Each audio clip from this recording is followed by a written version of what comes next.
It's a goal. Who got the assist? Who got the assist?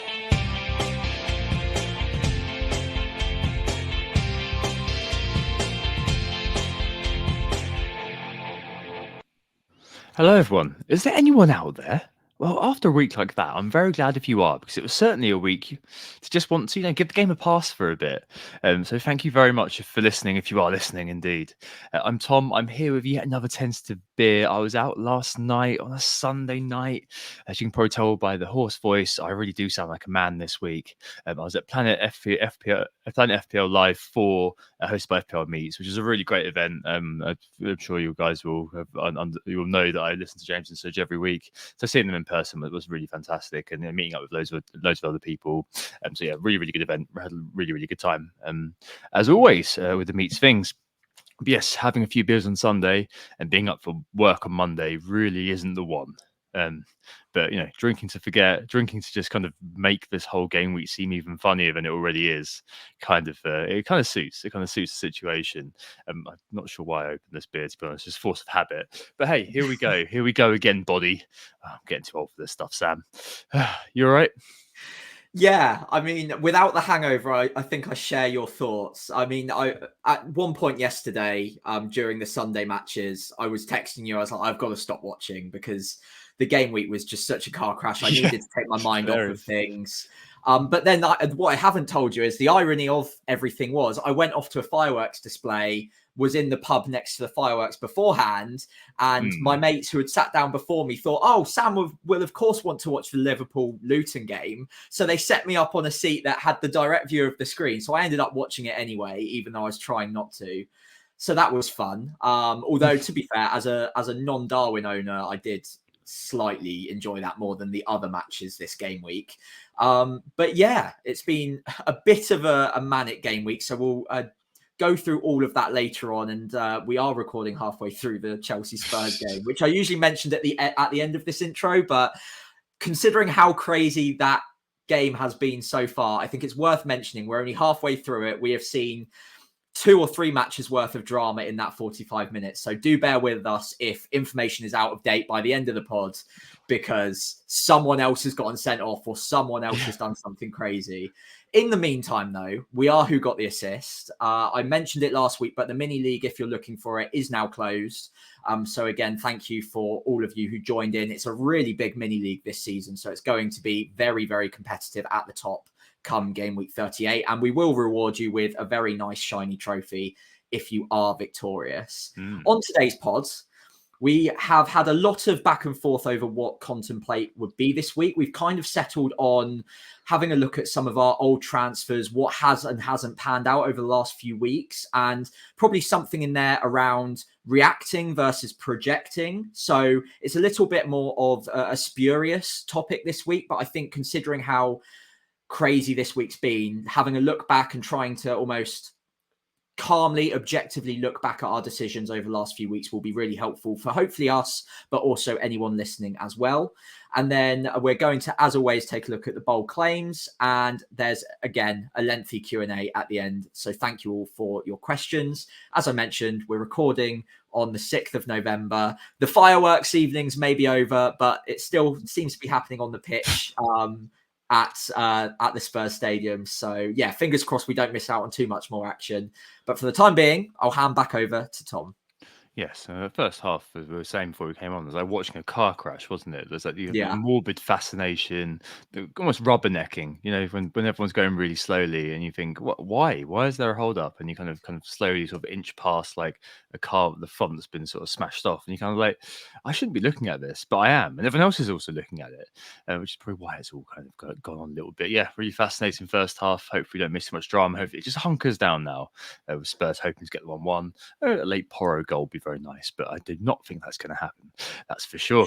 Right. God, I suppose we better do scores on the door, shouldn't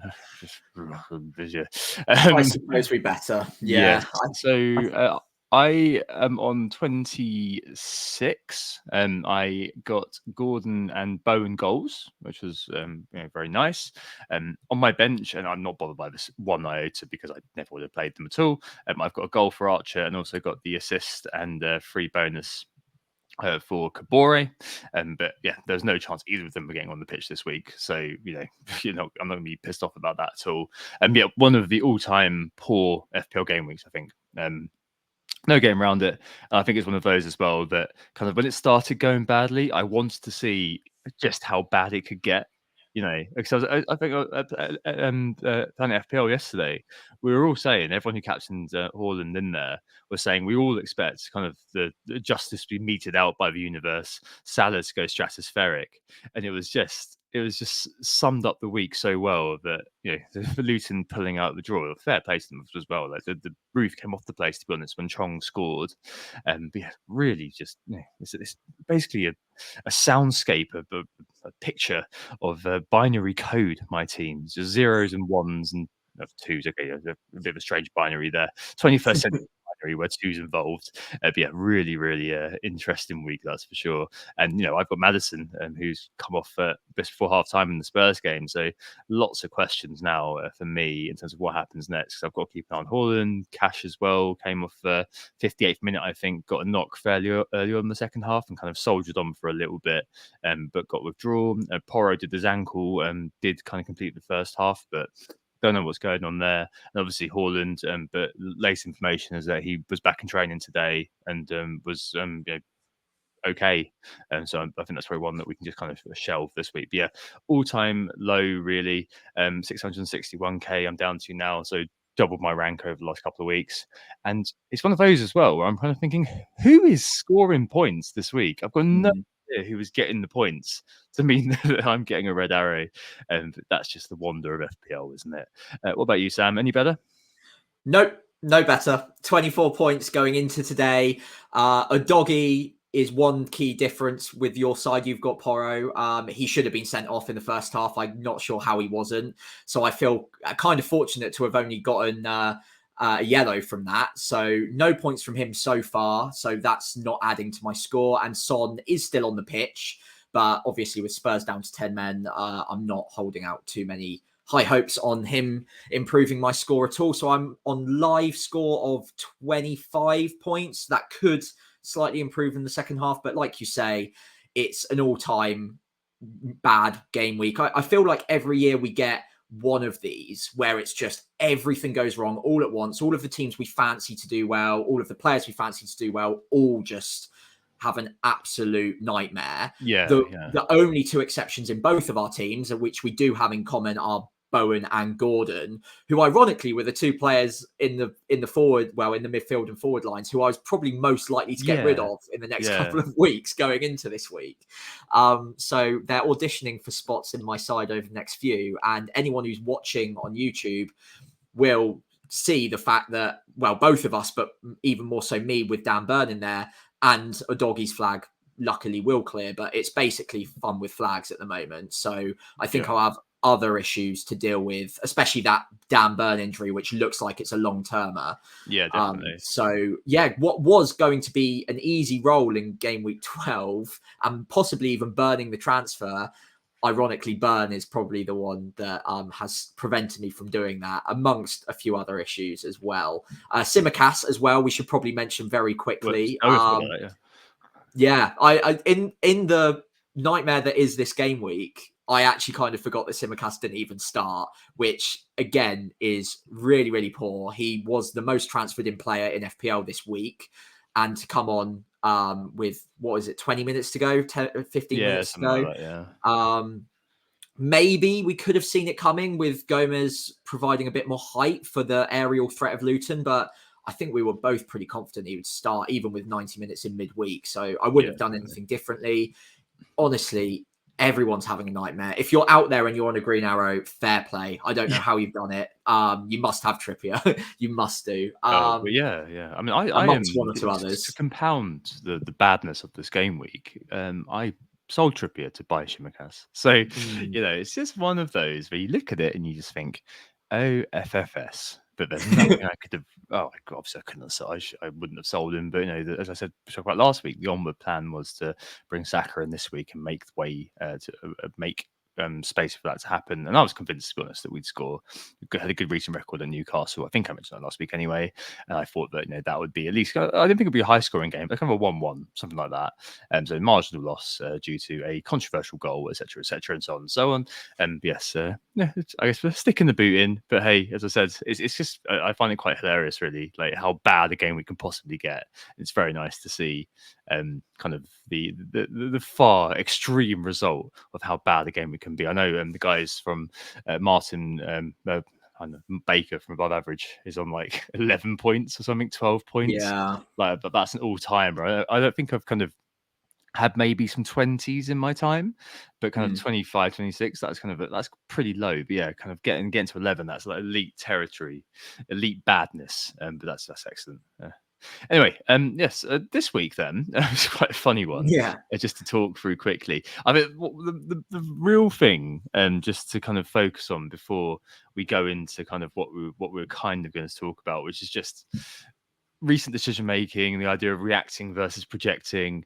I think we started to touch on it last week. There's been a bit of a sea change recently in FPL from what was a very uncertain period to now where it feels like the template has solidified a little bit. But weeks like this are simply pure banter. There's no way around that. Like you mentioned earlier on that we've got some weeks where a few players blank, like a few well-known players blank, and there's kind of a net sort of red for a lot of people. But there's always that one or two that kind of come through, and we've also had the opposite this season where we've had all of the players scoring, like no matter who, like your entire team's got in double digits, or your entire midfield's got in double digits, but all of your kind of key rank threats have also gone and got double digits. So it's kind of you've gone nowhere. But this week has just been absolutely ridiculous. Like the thing that I looked at was the team of the week on Monday morning, this morning, which is just hilarious. I mean, I think there's probably 1.5 players in this which are anywhere near anyone's teams. One definitely is Johnson in goal with the 9, but the back 5 all with double-digit hauls. Toffolo, he of betting fame, Tyrick Mitchell, who I know one person owns, Ola Aina, last seen at Fulham back in 2019, I think it was. I actually owned him for a 9-pointer once. Mikalenko, last seen in draft. Collins, last seen in draft. He was in my team at one point. Jeremy Doku, 22 points for old Doku. Count Doku. I know that, again, back to above average. I know Adam from above average did sell him this week, but it's winning the lottery with Van City. It's how it always is every single time. Bernardo 14, Kudus, who I did buy on draft this week, which is I'm very happy about that. 11 points. Bruno Fernandes, who's the half. I think he'd be in a few teams potentially. And Archer. Maybe there's some people kind of getting an Archer off the bench, and you are very, very jamtastic.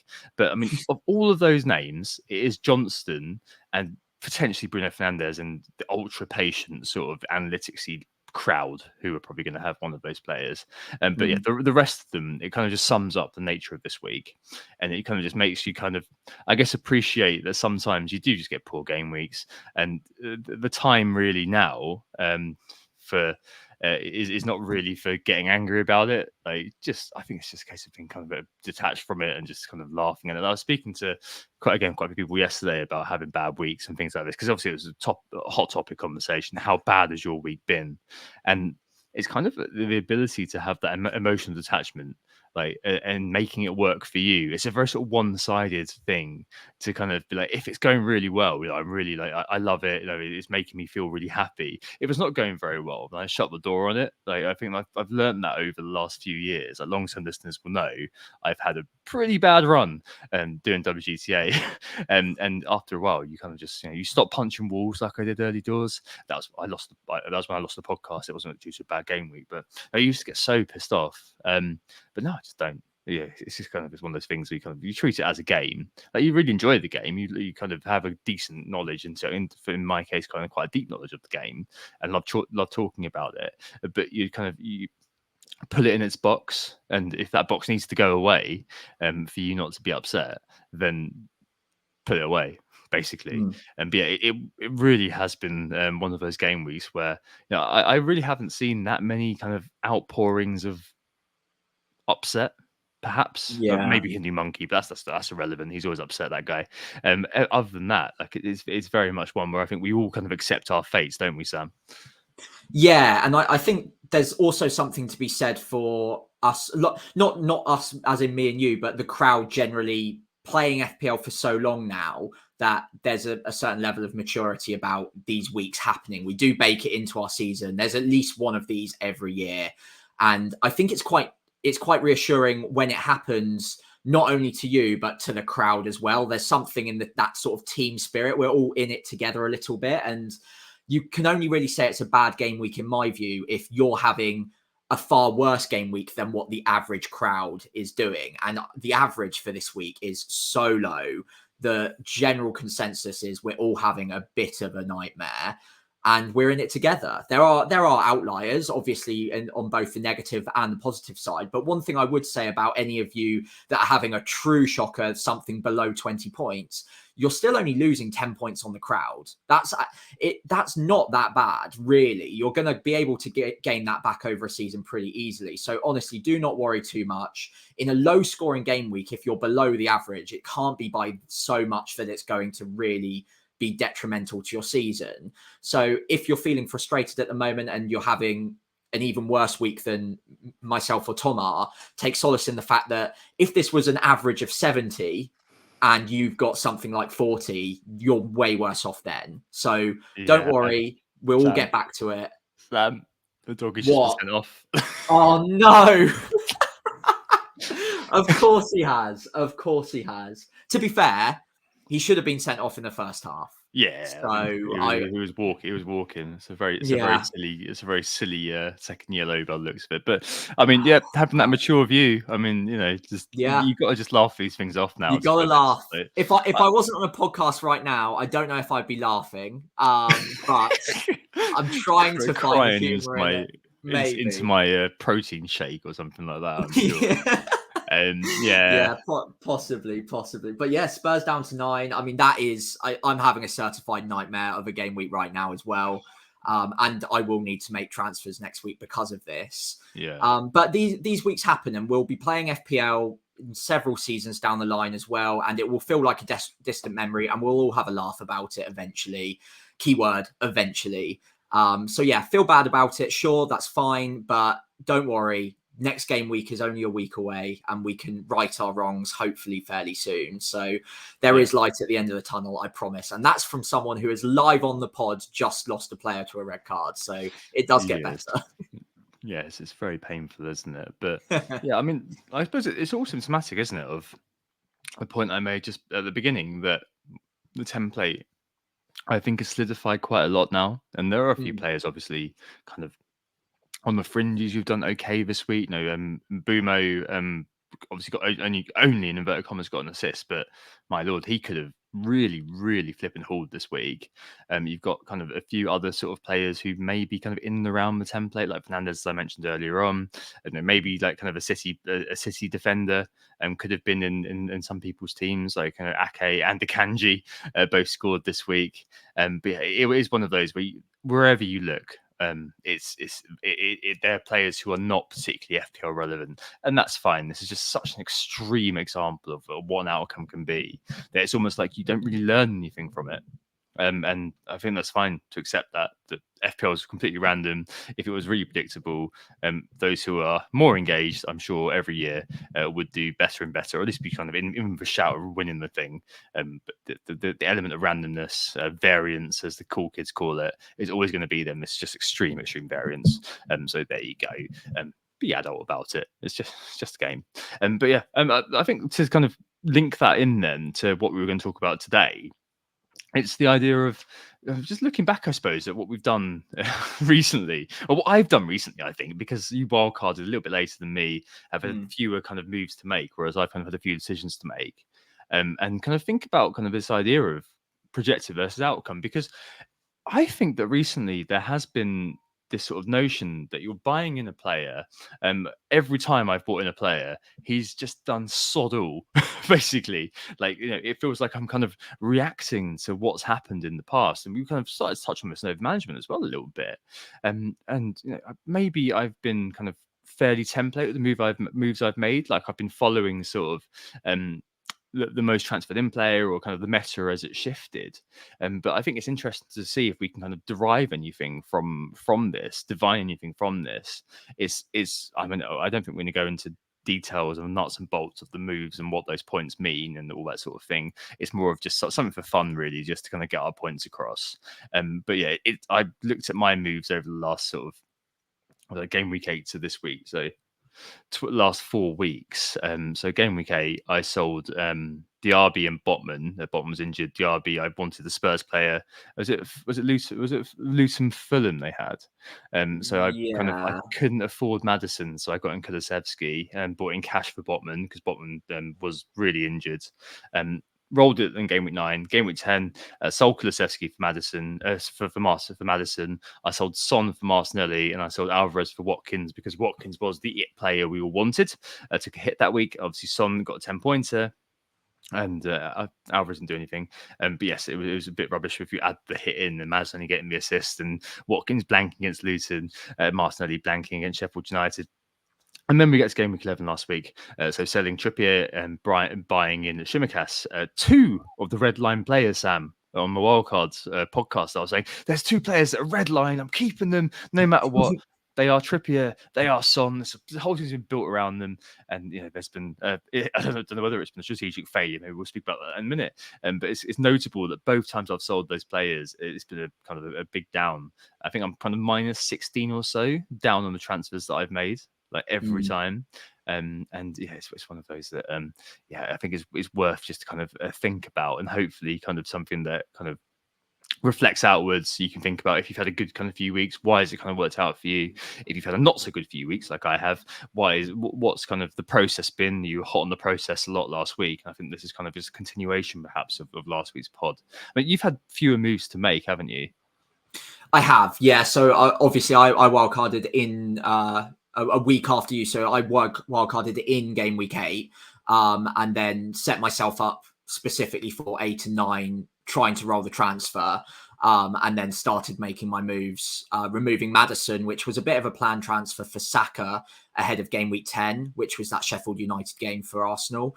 That leveled out, so 6 points for both of them in that game week, so not really gaining or losing anything there. And then the transfer this week was Aguerd out for Tsimikas, which again didn't gain or lose me anything because I believe they both got 1-pointers. I didn't even check what Aguerd got. If he got a yellow card, then he's down to 0. But either way, pretty much even on both of those moves. Hasn't really gained or lost me any ground. But yeah, I feel like with hindsight, I'd probably make those moves again, other than the fact that, which we wouldn't have known, that Tsimikas was going to get benched this game week. I'd probably still be fairly comfortable with the moves I made there, knowing that I was chasing fixtures and on the Tsimikas one, hopefully an opportunity for a really underpriced Liverpool defender with the decent chances of attacking upside and also clean sheet potential in the next few. But yeah, obviously the tectonic plates of FPL shift pretty quickly. And obviously now Saka's not looking at his best, and Tsimikas is now a rotation threat, which maybe, again, like I mentioned earlier, we might have been able to see coming, but yeah. We both had some suggestions of that, but I think kind of that was kind of 3 game weeks ago when he first came on the scene because of the Robertson injury in the international break. And we both said we need a little bit of time, see what's going on. Played 60 minutes in the first game, full 90 again in midweek. And we were kind of thinking, well, that might just because of an absence of other options. But yeah, we did both kind of float the idea that potentially someone else could play. I know that there's a few other podcasts who said that as well. Some of this, I think, comes from a very long question, come humble brag, from FPL Death Star we were sent this week. And it reads as follows. So my question is about patience and whether or not this week is a good example of over-management, thinking about your pod last week. A few weeks ago, people were talking about selling Mbumo, for example, who I thought was a great example of talisman theory and couldn't understand the selling.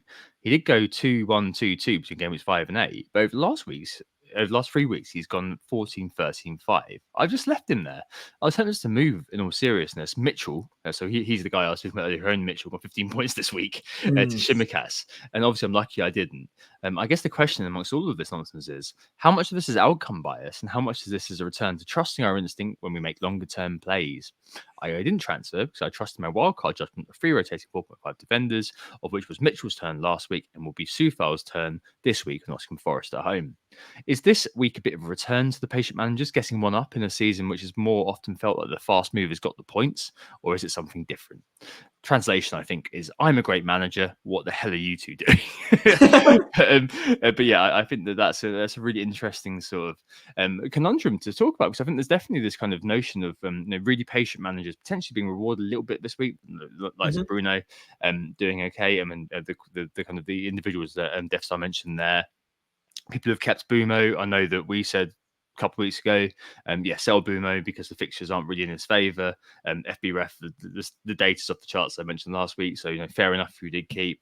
And then the Mitchell example is a bit of a unique one because I don't think many people actually own and obviously got a goal and 15 pointer, but it's still one of those which is kind of worth mentioning as well because he avoided the Shimikas compulsion, and I know a lot of people who did sell Trippier for Shimikas like I did, or sold like that's a Porro or something like that. So yeah, I mean this kind of conundrum of patience, Sam, is always something that I've kind of wondered about and something I've not been kind of great at. Like last season I was very much more conservative / cautious, but I think that was because by game week sort of 6-7 I was like nudging the top 5k. So I kind of adapted my play style a little bit, whereas now I feel like I've become, and kind of evidenced by the transfers I've talked through earlier, I feel like I've become a little bit more sort of, I'm not sure whether I say it reactive, but definitely active. I mean, this year, is it about what Death Star was saying, patience? Or have we kind of entered the time frame now where the template has to divide and patience seems to be the way to go? Yeah, so I think I mentioned it a few weeks ago as well around the subject of patience, and I think sometimes it's knowing what the decision making process was for you picking a player in the first place. So Mbumo is a great example of this. The reasons behind a lot of people picking him were the penalties, the fact that he's now playing up top and was getting 90 minutes, and obviously the underlying data, even without the penalties, was really strong. The fact that he's not returning is obviously a stress test for a lot of managers, and a lot of managers will lose faith, including myself as well. But really looking back, if all of those other factors, the reasons that you picked him in the first place, were still all going for him, then there is something to be said for, okay, well, maybe I just need to stay the course with this pick because he's doing everything that I thought he would do. He's the FPL player that I'd been promised. He's just not getting the returns at the moment. But returns are noisy. That's whether or not a shot goes inside or outside the post, whether or not the keeper makes a great save, whether or not a penalty is awarded or not awarded. These are noisy aspects of football. But the underlying data, if it's consistently good and everything else around the player the reasons you picked him in the first place are still there, then there is something to be said for patience. I think with Mbumo, again, as a lead example of this point, that the antithesis of that would be, but if the fixtures aren't there, that's one factor going against him all of a sudden that you may have weighed into your initial decision making. And then if there's another player, a rival around that price point that you think has also got great data, but then also has the fixtures, then you need to weigh up whether or not enough of the factors have changed to make you want to stop being patient with this player, whether or not you've had enough time to see whether or not you're going to get what you need from him. But Mbumo, I think anyone who's stuck with him obviously has been rewarded, and rightfully so, because he is a player with great underlying data. He's one of the top performers in FPL this season, not just for the actual returns, but for the data. And he's got everything going for him still. So maybe we should have been a bit more patient. Yeah, he's fourth for non-pen XGI so far this season, third for non-pen XG. Well, I said last week, Thomas Frank's done there at Brentford. They really deserves being applauded a lot. I wonder whether our sort of patience horizon has, because at the start of the season, especially kind of the first sort of 6, 7, 8 weeks, it was kind of punctuated by us not really being too sure what the template was, who the players were that we can trust, and that's something that kind of I went into a few weeks ago. And I wonder whether this is sort of the tail of that, where there's still sort of elements of we're not sure who to trust, still making moves, perhaps like Shemikas, although we kind of did have a sense of security with kind of 2 weeks and the fixture still being good. So I wouldn't kind of point out that one. But I do look at those sort of moves that I made, and I spoke in kind of detail about the moves last week that I wasn't very kind of comfortable with my process. And I wonder whether we are kind of reaching a stage where um, we shouldn't be kind of tracking the meta as much as maybe we were early doors, and maybe it's kind of been me being a bit overreactive potentially in the moves that I've made recently. Like I wanted Watkins. Admittedly, Alvarez hasn't punished me, but I feel like that kind of Watkins was kind of the player that I felt like I really couldn't go without. Like I texted you, didn't I, on the day before, during the West Ham game. I need Watkins. Like it's gotten a bit silly now. Like, I really need him. But then selling Son obviously was a very kind of uncomfortable thing, and I really shouldn't have done that.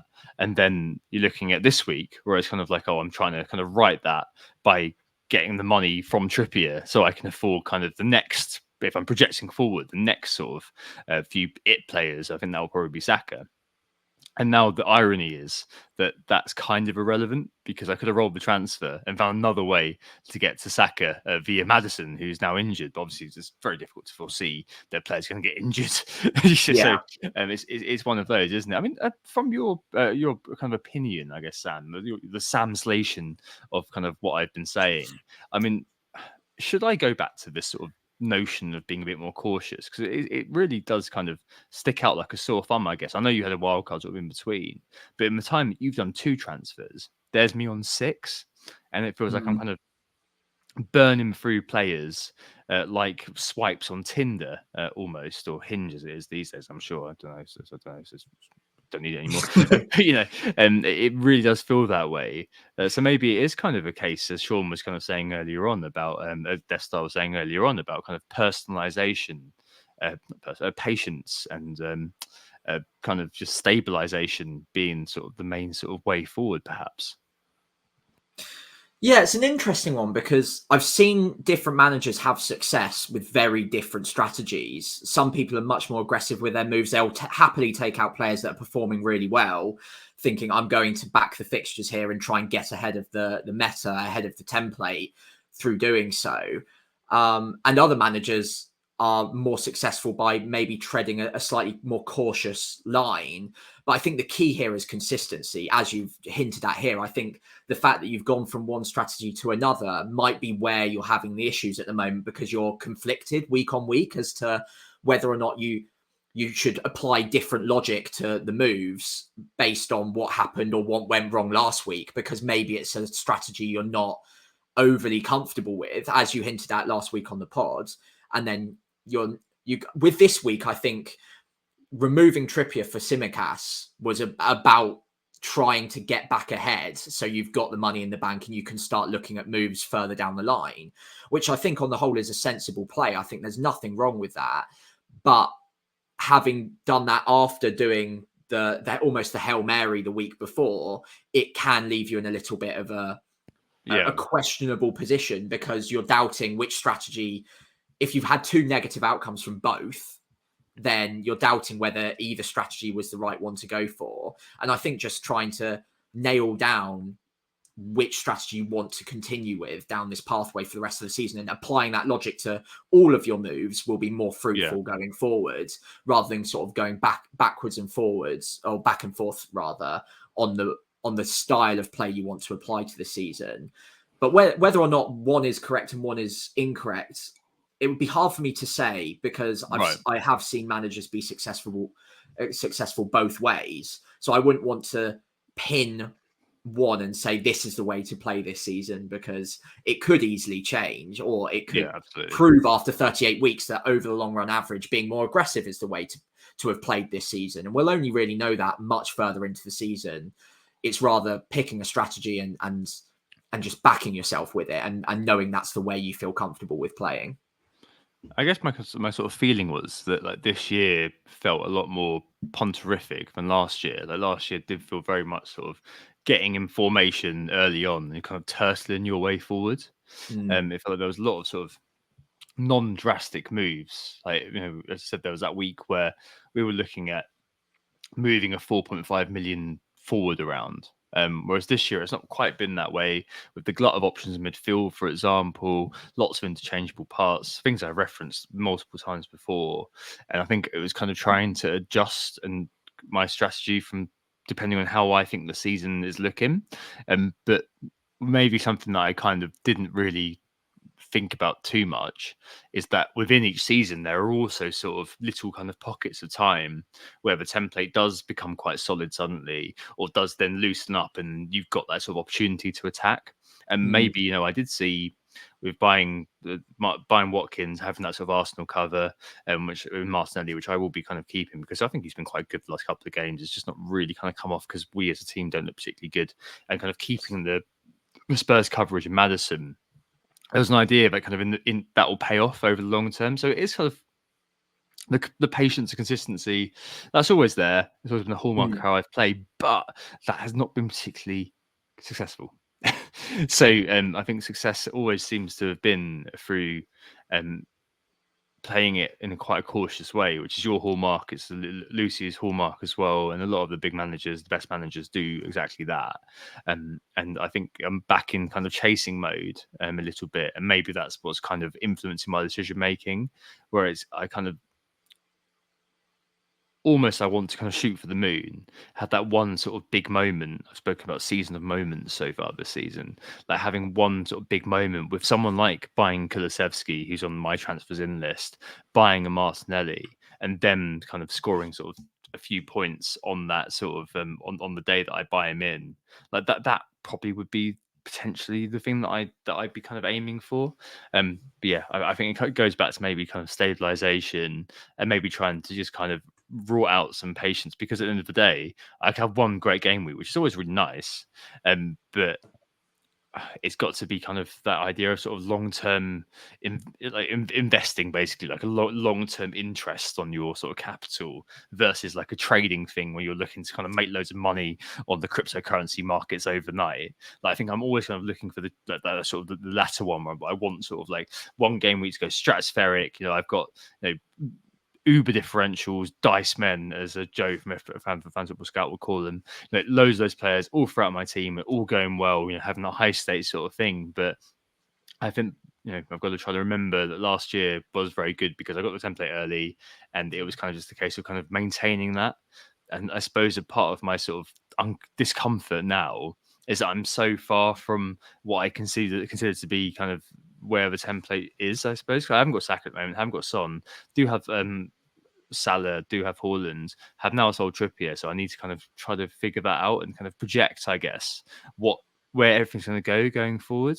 And I think that's a good kind of example of that is probably the idea of buying Saka from next week. So over the last couple of game weeks, absolutely bugger all, really. I mean, he's had one shot, and he obviously got very, very contentious assist last week. But the gamble would be that Burnley, Brentford, Wolves, Luton, the next four are good enough that you kind of be kind of thinking that's going to be a change in fortune for us a little bit. How Saka's being used, a kind of a prime Sane under Pep, sticks to the wing, and he's been double marked, so Martinelli can do all the kind of the incisive work. Some of that is sort of also kind of feeding in where I think this has got eventually there's got to be a kind of a stop to this, and we're going to have to kind of try to, I guess, come up with a more kind of fluid way of playing football. Yeah, the Sheffield United result aside, we've been in second gear, but I think hopefully kind of the next four is going to be the remedy of the situation. I speak to James about this last night. So maybe that's going to be where I go. But yeah, I guess there's kind of projecting versus reacting is, I guess, where we're at with this, and trying to make sure that you can kind of, I guess, try to think about who's going to be in the next template, which is kind of what we should all be doing all the time. And we shouldn't, I don't know, maybe I've been a bit too keen to just buy in players who maybe are a bit too punty, and I need to kind of keep my powder dry, wait an extra week, which is kind of what it felt like the last kind of few weeks have kind of shown me. I mean, you're very good at waiting the extra week, or spending your time sort of thinking about it, planning to the nth degree with your lovely spreadsheet, which your other half, I'm sure, wants to throw in the recycle bin, or if it's real, burn.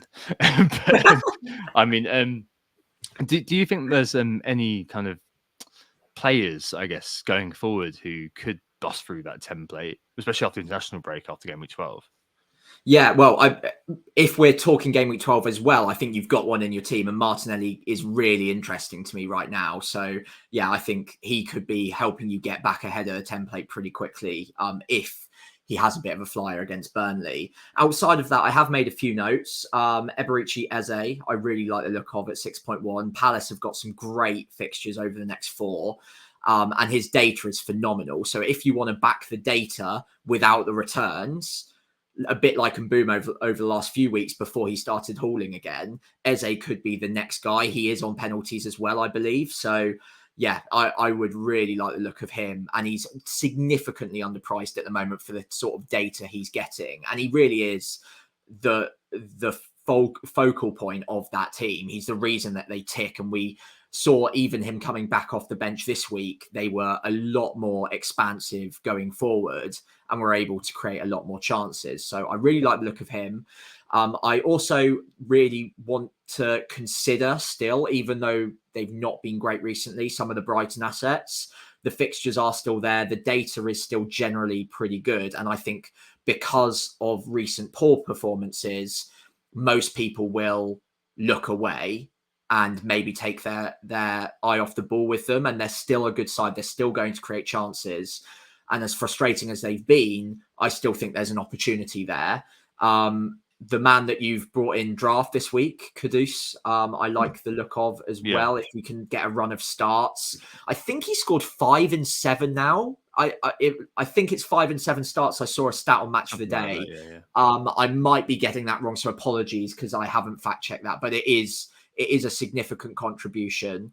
And then finally, based on reactive news to the Dan Burn injury, the fact that Botman seems like he might be out for a while and Target is out for the next 2 or 3 months, we could be looking at a cut price Livramento at 4.3. If he can get a run of starts as well, he could be a great route into the Newcastle defence. As a Saints fan, I know how attacking he can be. He's even played at right wing before in the Chelsea academy. He's usually really good on the underlying data if given a run of starts. So if he's going to continue starting matches with Dan Burn out and Lewis Hall isn't that much of a competition, he could be really good value for money. It's significantly underpriced at 4.3. It's just the question mark whether or not he will continuously start or whether Hall will get the odd start over him and they'll try and mix it up a little bit between the two. But yeah, those would be the main ones I'd be looking at right now. What are you thinking? Yeah, I think I'm probably kind of on the right track. I think I want to get the double Arsenal in, to your point a minute ago, because I think that, we play Burnley, Wolves, Luton, and Brighton. I think it is in game week 17. Away game against Brentford. We're going to struggle in that. But the other games, Villa away, which we're not. That's going to be an interesting one. I think if we do get out of second gear, we're going to be a team that suddenly people are going to want a piece of, and maybe especially with what's gone on with Spurs tonight, where the depth is going to be severely tested this week. I'd say that's going to be kind of the natural sort of progression for a lot of people anyway. So I'm hoping to kind of be there early on over Christmas. I think, or at least kind of the end of November, start of December. I think we are going to kind of slowly start to kind of move ourselves around to expected minutes being a lot more important than ever.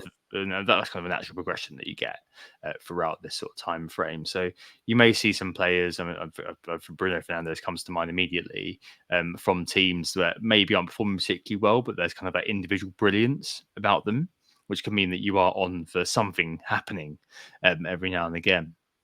I always think back to at the start of the season where we were kind of looking at all the players from teams below kind of notional 8th place finish in the Premier League, and we were like, screw them, think about them. And I think now what's really interesting is that you can and think about them, and you might want to think about them, especially with kind of needing inverted commas. Definitely Haaland, definitely Salah. Maybe not. We'll see what happens with Son, but almost certainly we'll see kind of Saka gaining a lot of prominence in teams. I asked the guys at Planet FPL about this last night, and Eze, for example, is a player who's come to the mind for a lot of people because he's, even though Palace's fixtures may not be the best, defensively sound, and also a player who could well come through. And I think, oddly, there's kind of the resurgence, the Dyche-led resurgence at Everton as well, could be kind of something to kind of bear in mind and keep an eye on, like so Calvert-Lewin, who we've completely forgotten about, but now he seems to be back fit again. And yes, I think there's definitely more work to be done on that, and that kind of projecting versus reacting. And I think something we'll look at, I think, in the national break when we've got a bit of time. Well, that's a bit of a meander through loads of bizarre stuff, and I'm sorry it wasn't kind of as cogent and coherent as usual, but it's one of those where this week felt very sort of like we needed to think about what's happened, how we've got to this point. Except in this week was a bit rubbish, but both had a bit of a negative experience recently and kind of trying to diagnose it. So hopefully that was useful, and hopefully you can take forward into your own teams, your own thinking, in trying to projecting forward what you're going to do. Right, bold claims, Samuel. Last week, you projected Mbumo to score 10 plus points. I think you were really, really unlucky. Yeah, he really. I thought I was going to get that. Yeah. Yeah. Oh, pardon me. Yeah, I really thought that was going to come through for me, especially seeing how West Ham were defending. Didn't look promising at all. But again, another blank. What was your bold claim last week? Was it Martinelli to score? Yeah, Martinelli to score. Yeah. Didn't quite happen, but he played very well in the game, I thought. But yeah, it didn't quite get there. Again, as with both Martinelli and Saka at the moment, there's not really the end products. Yes, dodgy assist for Saka against Sheffield United, but it's not really kind of the explosion of end products that we were expecting. And this week, you've gone all Big. in. If you do get this, I'm going to let you have 2 points, even though that will make me on 4-0 down. But I feel like it's already a bit of a losing streak at the moment. Yeah, well, go hard or go home. It's been a losing streak for the last few weeks, so I've gone big this week. Arsenal, Brighton, and Villa to all score 3+ goals in their independent fixtures. They obviously all drop points this week. They've all been flattering to deceive for a little while, or at least in Arsenal's case and Brighton's case, they have. But I think these fixtures are set up hopefully for some goals, and yeah, I'm backing all 3 of them to hopefully get back to winning ways and score 3 each at least. So yeah, if this one comes through, it will be a bit of a trick shot. I might put a couple of quid on it as well, just so I've got more than a bold claim on this one. But yeah, it's a long shot, that's for sure. Yeah, Brighton Chef. Yeah, I can see that. Arsenal Burnley, I can see that. Villa Fulham, interesting. Villa score a lot of goals at home. They do indeed. So, yeah, I could see that happening. Yeah, fair play. On to you. I'm going for Captain Chaos, Darwin, to kind of go the other way this week. The stars are going to align. It's going to score 10 plus points versus stubborn old Brentford. I think that's kind of where I'm going to go with that one. Yeah. Honestly, how didn't he score against Luton? I cannot believe it. Actually. Yeah, we'll get onto it. We need to go into it, I think, now, because Darwin was a player who we were all enjoying watching, enjoying in inverted commas, we didn't own him like last night. And Dave Glass asked us, what is Darwin's XMS per 90, i.e. expected missed sitters per 90? And yeah, I think that the chance from 3 yards out, I mean, especially because it is Darwin, is one of those that kind of, yeah. So if XG of 1.32 versus Luton, Sam, 3 big chances missed, 9 shots, 5 in the box, 3 on target, 2 FPL points. I think the owners are going to feel a little bit hard done by. But the counterbalance to that is that if you look at the big chances missed this season for strikers, you've got Darwin on 10, Haaland on 11, and Watkins on 11.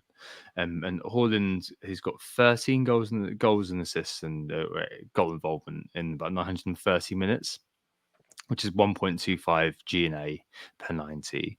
Watkins with 13 as well, in a similar amount of time to Haaland, 1.23. Darwin's plays less minutes, so 506. But again, what we saw last year comes through. So 9 goal involvements during that time, 1.6 goal involvements per 90, and that's wrought out as well on FBref as well. So the highest non-pen XG per 90, the highest non-pen expected goal involvement per 90. Not the highest XG per 90 because you're kind of throwing the penalty takers there. But I mean, it's just a case of the stars aligning, isn't it? I remember there was one of the FPL meets before my daughter came along. I think they were playing you, weren't they? Yeah. And Darwin just kind of out of nowhere just pulled a brace from his behind. That was before the World Cup, wasn't it? Just before the World Cup. Yeah. And I think that it's one of those where with Darwin, you kind of the eye test is really important, yada yada yada. He's one of those players that you can't put yourself through the eye test. You don't want to put yourself through the eye test. You shouldn't put yourself through the eye test for loads of reasons. Just if you do go with him, just love him and leave him. Maybe it's Leighton Baines style, 2012, never bench, never captain. Just leave him there, and it's like a proper roller coaster. Like every week, you've got a chance of a haul. Effectively, Just leave him there, have fun, but at the moment, I think I'm kind of happy with Watkins in there.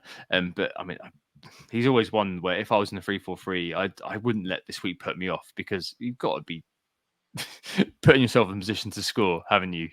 Really? Maybe. Yeah, I mean, there's no doubt he's one of the most frustrating players you can own in the game, but he's frustrating because he's getting into those areas. He's getting those chances. And in a team like Liverpool, there's a reason that they're backing him and that they're building the team to create him chances because they think that he's going to be the one that is going to take them forward, moving into the next few seasons. And yeah, I mean, he's already got 9 returns this season and they are sporadic. They are here and there. So it might be one explosion one week and then an absolute catastrophic failure the next. But overall, over the long run, it will work out. And I do fundamentally think he is a great FPL asset. It's just, like you say, maybe don't watch. And eventually the points will just sort of filter into your team over 5 or 6 weeks. And I think you'd have to be incredibly unlucky if he keeps starting the matches, which at the moment he probably should. Very, very unlucky if over 5 weeks you don't get 1 or 2 pretty decent hauls out of him. Even if he is slightly wasteful at times, he's getting enough there. There is easily enough there for him to be a good FPL asset. And the data is so strong that as a non-owner, I'm just as scared as the owners are of him blanking. I'm scared of him hauling when I don't have him. So yeah, he's a difficult player to go without and to go with, but overall, I prefer to probably have him in the position I'm in right now. Yeah, no, absolutely. It's one that I'm always going to be perennially behind the sofa for. I'm thankful that his ownership is going to remain low. So 16% overall. I don't know what the effective ownership this week was, but it's like 13%, something like that. So it's one of those where I'm kind of quite thankful it remains so low, but there's definitely that element of longevity if you did throw him into your team and just kind of left him there. I think any given week, even if he comes off the bench, any given week, points are going to be on the table. Probably left on the table, to be fair. But they're on the table, and it won't be long before suddenly he's essential. I think all it will take for him to go on a run, gain some quote unquote form. I don't know whether he's obviously quite chaotic, so I don't know whether that's going to be sustained. But it's one of those where if he kind of does score in a couple of games, does kind of get his eye in, then something you might all be thinking, well, okay, we need to get this player in. You'll see sort of people like us 352 just kind of almost reorganizing our team potentially if we're kind of bored of Watkins or whatever, just getting doing Darwin's Watkins. It's one of those where I'm just really glad the ownership's so low. But yeah, very, very scary watching him.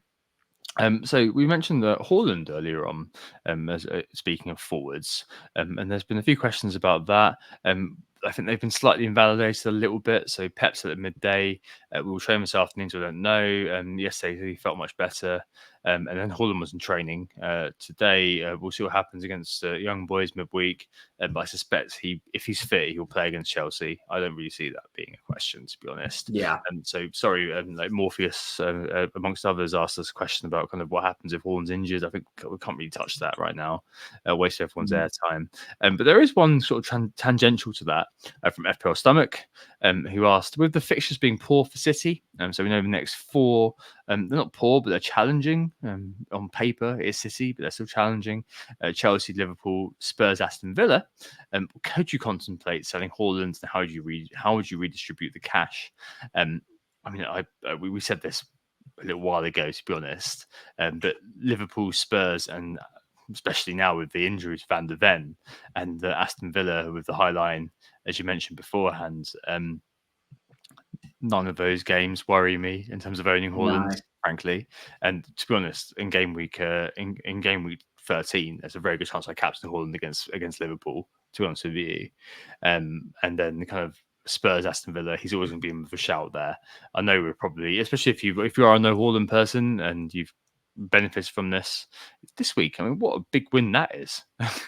2 points versus 4, doubled the output of Haaland. But Captain Salah the last few weeks, you're laughing. But I don't think it's on cost to say that those games don't worry us, right, Sam? No, they don't particularly worry me, especially if Spurs have got injuries and red cards and all of that flying about by game week 14 still. We don't know how bad the Van der Ven injury might be. But yeah, I Spurs and Villa certainly don't worry me. Liverpool, again, I'm a bit like you. He could easily be my captain that week because it is a little bit of an iffy week. Anyway, for captaincy, there aren't many options out there. We'll obviously get to that when we get to that after the international break. But yeah, you could easily be my captain that week. So yeah, I've got no qualms about keeping him. If you were to theoretically redistribute the cash, I think it would probably have to go on the aforementioned Darwin and then bump up a midfielder to someone like Bruno on penalties and with good fixtures. And like you said earlier, 90-minute man. And then maybe you get to Trippier again, even without the good fixtures at the moment. Newcastle's long-term fixtures are very good. I think they're top of the ticker over the next 10 to 12 game weeks. So the immediate term bad, but longer term much better. So you could look at redistributing that way. But as we've mentioned before, I don't really like doing that without having a wild card to sort of get me out of jail there to get back to him, because I will definitely want him back soon. And again, like Tom mentioned, I think the next 4 fixtures are absolutely fine as well, personally. So I'm definitely going to be holding on to him as long as he's fit. And it does look like he's going to be fit because we saw him in training earlier today. Yeah, fair play. I think, yeah, you can redistribute, but I think it's kind of the boat has been missed really on selling Haaland now. Yeah. And you're kind of gearing up to getting back. I think any one of these games with those defenses, there's always going to be a chance for Haaland to really go big. Especially a Liverpool game, I think that's going to be a really interesting one. Sticking with the strikers just for a minute, FPL dummy Tom, when do we all pile into Neil Maupay? I assume the answer is immediately. I mean, fair. So, well done to Neil. I think it's very good to see him stop crying, and actually do a goal. Very, very kind of him to do so. I was out with the Dad's Men's Tea on Saturday, so yes, this is my 3rd day in a row of drinking. I'm getting too old for this. But one of the dads is a massive West Ham fan. And he was saying that like Maupay always seems to score against us no matter what, and then sure enough, he did. Is this going to be the start of an amazing run for Neil Maupay, a Danny Ings style sort of run? I don't know. He's always had the numbers. I think he's always been sort of an FPL analytics sort of darling in some ways, especially when he was at Brighton. I know he did very well when he was at Brentford the first time round. But one to keep in mind, and one that if he does start to score consistently, he's gone from being scared of an open goal to actually scoring a goal. So that's progress. And if he does kind of continue on, like you've got to be able to basically to just talk about the overall sentiment. You've got to be able to park your sort of inhibitions about a player who's had a kind of a tough few years. If he does suddenly become the next Ivan Toney at Brentford, then fair play. You've got if there are signs that he's worth buying in, then I'm not going to be kind of saying no. I'm not sure whether I'm going to be beelining to Neil Maupay. That's Brentford reference there for you, Tom.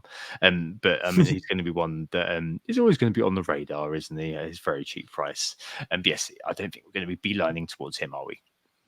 No, not just yet. But yeah, what you said is very important. Always be open to players, even with poor track records or players that you might have sworn off in the past. Be open to the situation changing. For the time being, I'm not going to let one goal get me carried away on it.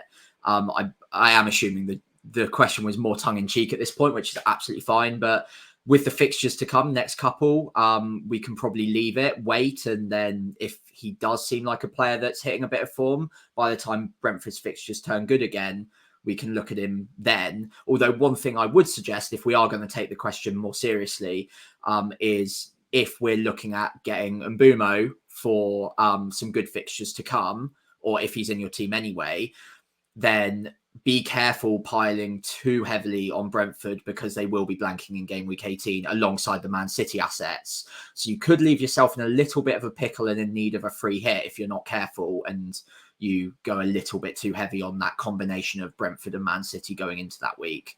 Having said that, they should have that double game week in game week 20. So it is a viable strategy to free hit in game week 18.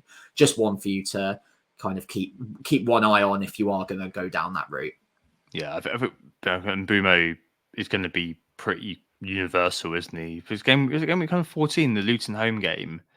It's around then, yeah. I wasn't confident which week. Yeah, Luton, Brighton, Sheffield United, Villa. I think we're all pretty much most people will be looking at buying him in for that, and then you kind of manage it because I mean, as referenced earlier on in FPL, a stomach's question. I don't know to what extent we're all piling in. I must admit, like I'm not really minded nowadays to be one of these sort of long-term planners who's thinking, am I going to be free hitting in game week 18, etc., etc.? Am I going to be buying in kind of double City around that time? I'm more of a kind of take it as it comes kind of manager these days because I don't think there's much utility in planning too far ahead because there's so many unknowns. But yeah, it's one of those that's really right to point out effectively. Next question, Jeff Pedder asks, Villa assets have Fulham and Bournemouth in the next 3, but are flattering to deceive. I feel like Cash and Diaby could both moved on soon. That's pending Cash's injury status, of course. What do you guys reckon? And there's obviously a few people who are disgruntled with Watkins who have bought him in recently. Obviously, your bold claim, Sam, is looking at Watkins. 3 goals for Villa. Watkins not getting any kind of involvement is basically my experience of owning Watkins. But I mean, do you think that there's definitely a case there? Because there are lots of people who were triple up in Villa for quite a while, doubled up at very least. But I remember you saying that a while back, around now, and definitely by game week 14, before they jump into Man City and Arsenal at home, they were reaching sort of the tail end of those good fixtures. So if you didn't have a more pressing need, which I think most of us are going to do pretty soon, but if you didn't have a more kind of pressing need, I mean, would you be looking at kind of saying, you know what, maybe it's time to kind of look at Diaby to, I know the fixtures aren't great, but Mbeumo or something like that?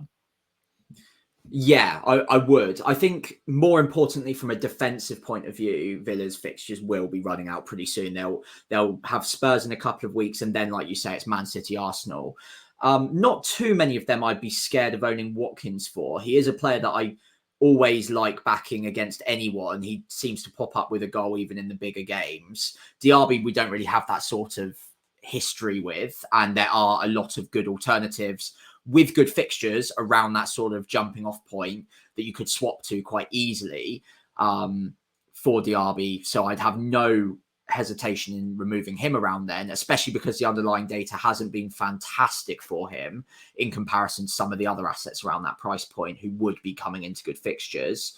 Cash, I think it looks like it was just a precautionary sub off this week. So I think you can probably hold for the next 3, but after that, it's probably a sell. But if he is injured this week, then I think you could probably just bring that forward and have a look at doing that now. Watkins is the only one that I'd say we can probably hold if we have to, and if there are no fires elsewhere, then we can maybe look at moving him on too. But I feel like he's a player that could punish you if you do get rid of, especially in the next 3.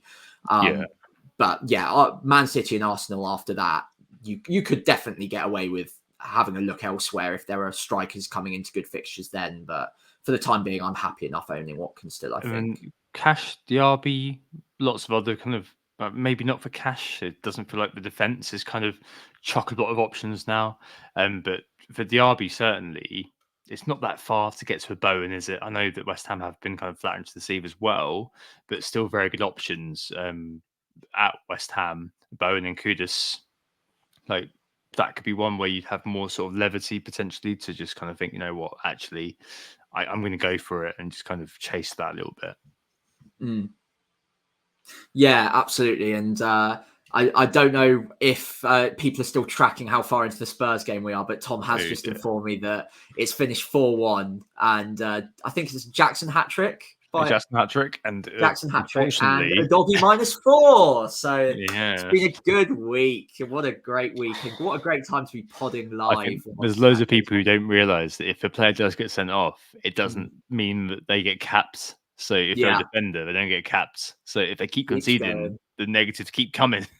As a Southampton fan, I'm sadly acutely aware of that from the 9-0. And Jack Stevens, something in my 9-0s, did you? No, I didn't own them, but I know that Bednarek, after getting sent off one season, got like a -7 or a -8 or something because he got an own goal as well.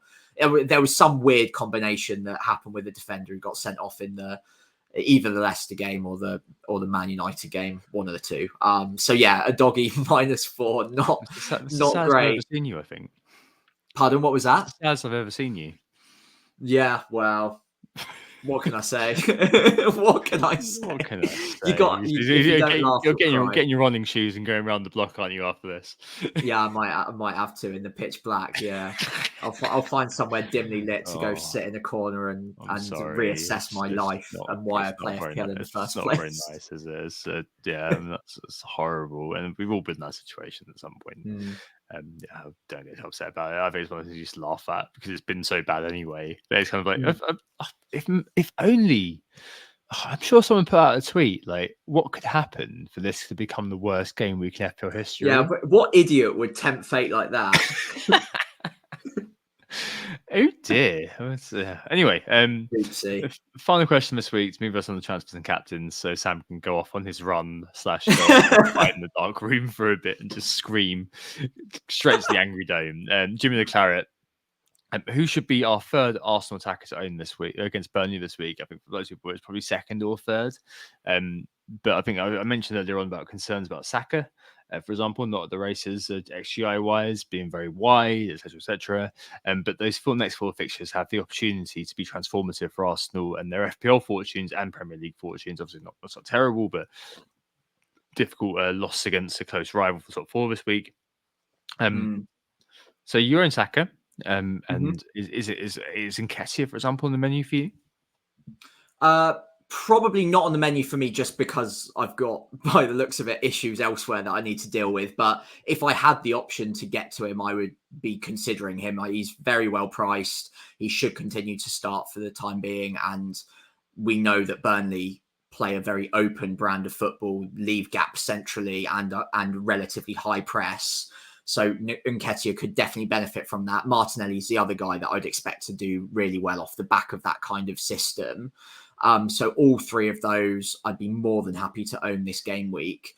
In terms of other attackers, there aren't really any that stand out for me. Ødegaard, we don't really know fitness-wise at the moment. I think he missed the squad altogether over the weekend, didn't he? So yeah, I think that was one of those where, like, if I'd known that Ødegaard wasn't going to be fit enough to even travel, then I wouldn't have sold Trippier, basically. But there's nothing you could do about that. Yeah, absolutely. And I think that, again, might just set us on a little bit of a pathway to which Arsenal assets we're open to considering. But without Ødegaard in the side, maybe they are a little bit hampered and maybe they're not such priorities after all. But yeah, I'm happy enough sat on Saka. I think he's still a good buy this week. I don't think there's any reason that he shouldn't do well against Burnley. That Arsenal should have more than enough about them. Same goes for Nketiah, same goes for Martinelli. And I'd expect all three of them to hopefully start and have a pretty decent chance of getting a decent enough haul against Burnley. So yeah, those three would be the three I'd target right now. Yeah, I think so. The only one that I'd maybe throw into the mix is Ben White. Yeah, Potentially. interesting. They're Yeah. playing. I think he's now up to. I'm pretty sure I saw he was like 5.7 the other day. I was thinking, who is buying this guy? But one of those who could weigh in with an assist, with fixtures being quite beneficial. And if we don't get out of second gear and they are low scoring weeks, that you could be looking at kind of double digit haul for him through one assist, 11, 12 points every now and again, because he is the extra man a lot of the time for us. So on the other side as well, you've potentially got a Tomiyasu thing going on, but I think Zinchenko and him are going to be kind of fighting for that sort of role. I think Ben White could be one who's a bit of a luxury sort of pick if you kind of either got massive team value or you have sort of no Haaland and you're redistributing funds and you think, oh, maybe I'll punt on a higher price defender. I think he could be one who's really interesting to kind of pick up. As interesting as his hairstyle, which seems to be a tribute to Blink 182. But yeah, I think you're right with those players there. It really is sort of one of those potentially kind of touching on our kind of contemplate point about projection more than kind of what we've seen recently, especially kind of really recently. I kind of was quite glad, I suppose, because I'm planning to bring in Saka and double up on Arsenal, that the Newcastle game maybe would have kind of stopped a lot of sort of more fair weather managers from bringing in Arsenal assets. So, I mean, that's one of those, isn't it? But yeah, I mean, transfers and captains this week, I think probably need to kind of expand a little bit because obviously we need to get a bit of news kind of here, there, and everywhere. But it is one where there's a lot to think about for everyone now. I think if you've not been impacted by Doggy getting a red card, you've not been impacted by a Madison injury, you don't have the flags, which on Haaland feels like a bit superfluous, but definitely on Cash, and you haven't got sort of issues elsewhere, then I feel very sort of jealous because it does kind of feel like a bit of an easy role because the fixtures are really good on paper for loads of teams this week. For me, I do have the Cash flag. I do have the Haaland flag. I'm fairly sure we're going to see Madison get flagged, and I think they're the early game on Saturday as well. Spurs, aren't they? I think I need to double check that. Yeah, I think so. Yeah, it's the early game. So, I mean, I was looking at potentially moving Bowen for Saka, and now obviously it looks like I do Madison for Saka if he is out for a little bit, and it looked like it was kind of bad enough that he is going to miss. I wouldn't be surprised if he's not back after international break. So, no need to be hanging around there. Bring in Saka for Madison, and I got 1.6 million to play with. And I don't know, am I going to take a hit there? Well, in terms of fitness everywhere else, I think that's kind of where I'm going, getting a double up. I was looking for moving Bowen out. Obviously, did score. Still does look like the guy. If something does happen at West Ham, the talisman of that team. But kudos for maybe kind of affecting that going forward. But I think that he is still kind of the one that I want to own, especially with the fixtures still looking really good. So Madison being injured, oddly, is kind of a nice enabler for keeping him. I then have money in the bank, so I actually have flex for once, which I will need next week, or game week 13 after international break, because Shimikas is away at Man City, and as we've referenced, is now a rotation threat anyway.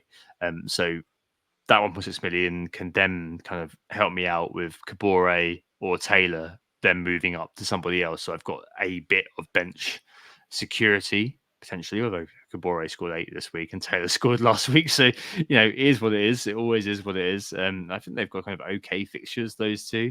But yeah, I think kind of being able to kind of feel like I've got something in mind for the future, and maybe oddly, although I've sold Son and didn't like it, and maybe kind of the injuries to Spurs is going to be a real test for them of their depth now going forward. And without Madison as a central conduit, maybe we might see a little bit of difference there. Maybe an openness to selling Son fairly soon as well.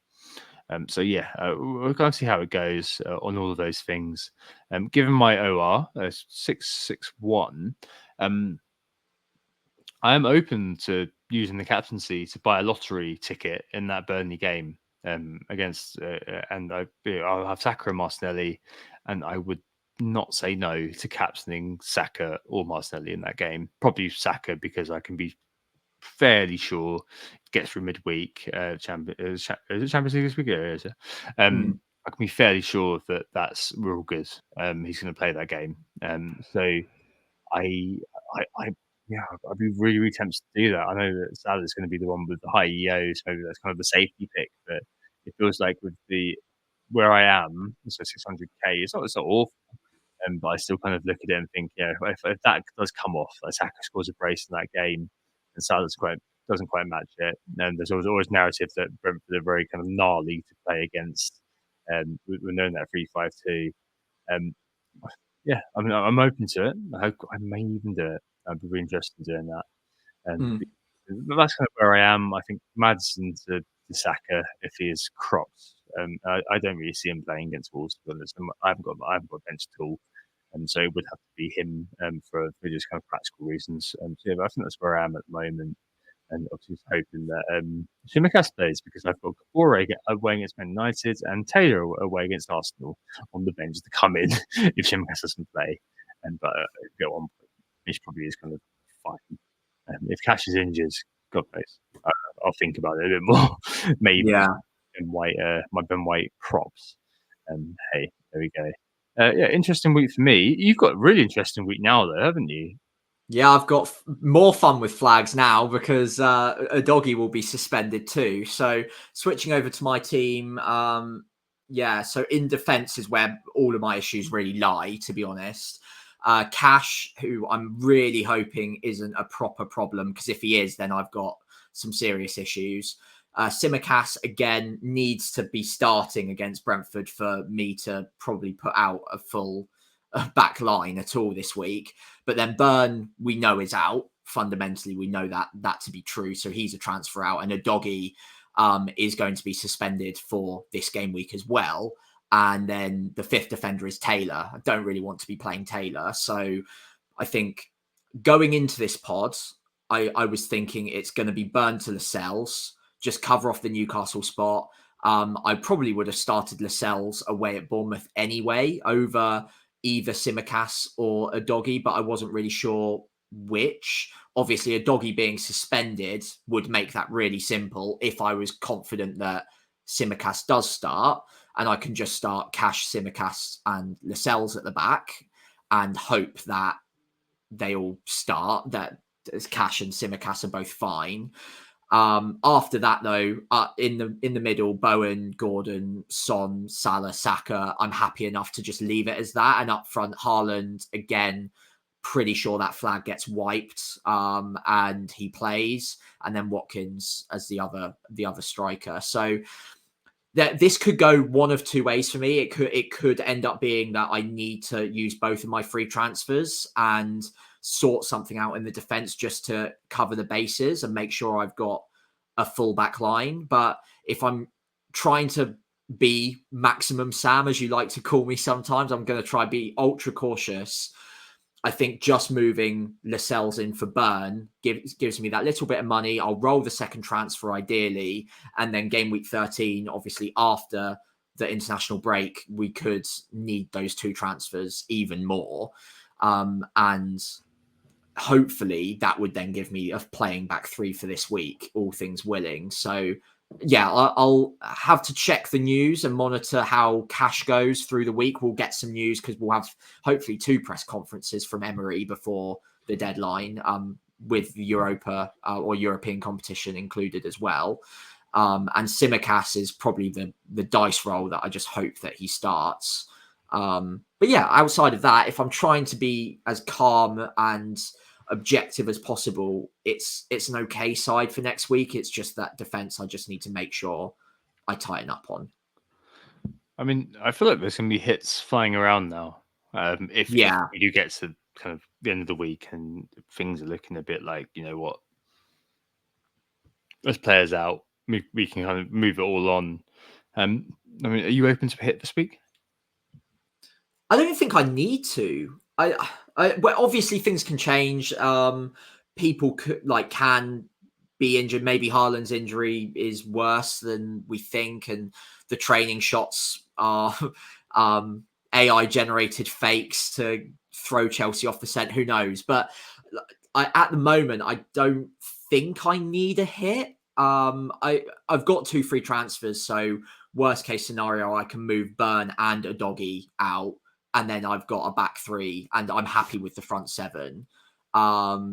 So I don't think I need it, but I'll have to have a look. I'm open to it in the sense that I think that hits will be flying, like you say. I don't think I'll lose much ground by doing it, but I need to see a move out there that gives me significant upside for me to want to take that hit at this point. And I'm not really seeing it at this moment in time, but again, you could probably tempt me with something and show me a maneuver I could make for 3 moves that would solve all my problems.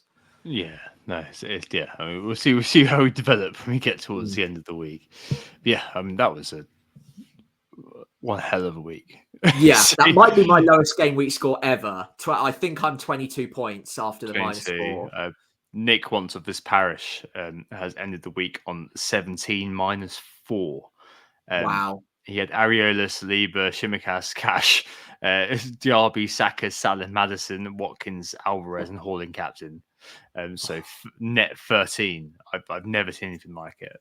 So it's one of those horror stories we're all going to move on from, and we're all going to be very happy to put this week into touch, effectively.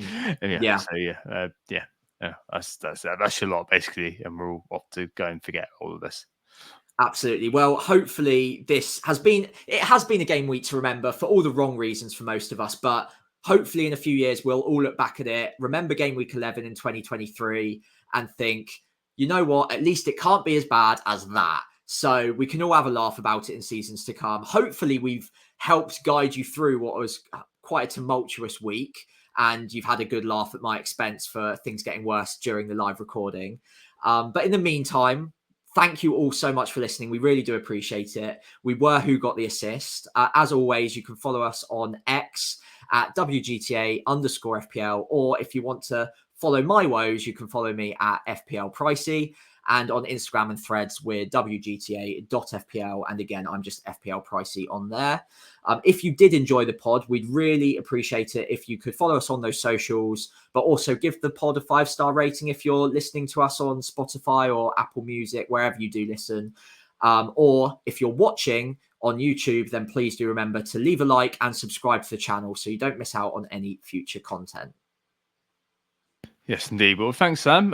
Off to forget about FPL. I will be on Friday at Always Cheating's London meetup at Belushi's in London Bridge. Yes, another night of drinking. I need 4 days of exercise, healthy eating, all those sorts of things.